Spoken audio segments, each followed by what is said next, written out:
سورہ قریش آپ نے کئی بار سنی ہوگی، لیکن آپ کو پتہ نہیں اس کے اندر کیا قیامت ہے۔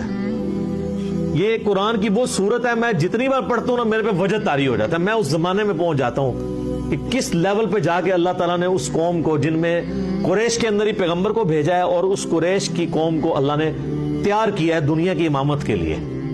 اس ایک چھوٹی سی صورت میں آپ دیکھ لیں، اللہ تعالیٰ نے پوری کی پوری ان کی ہسٹری لپیٹ دی ہے۔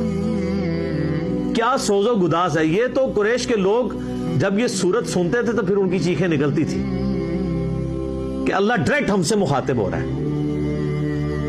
کہ دیکھو تمہیں اللہ تعالیٰ نے دنیا کی امامت کے لیے اٹھا لیا ہے، اس گھر کی وجہ سے سب کچھ کرتے تھے، اب وقت آ گیا کہ تم ہمارے پیغمبر کے ساتھ ملو، ان پہ ایمان لے کر آؤ اور خالص توحید کے ساتھ اللہ تعالیٰ کی عبادت کرو، تو دنیا میں پھر اللہ تمہیں امام بنائے گا۔ پھر امام بنایا نا قریش کے لوگوں کو۔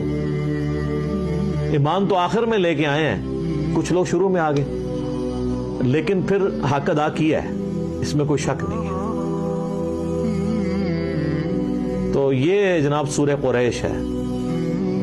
ہمارے جو قاری حضرات ہیں انہوں نے یہ دو صورتیں رٹی ہوئی ہیں۔ ہر دوسری نماز میں الم ترى کیف فعل، پہلی رکعت ہی پڑھتے ہیں، دوسری رکعت ہی کیا پڑھتے ہیں، لإیلاف قریش۔ اس قاری سے پوچھا جائے یہ جو تو پڑھ رہا ہے اس کا مطلب تجھے پتا ہے کیا ہے؟ لإیلاف قریش ایلافہم رحلۃ الشتاء والصیف۔ کیا قیامت مضمر ہے، کیا سوز و گداز ہے اس صورت کے اندر۔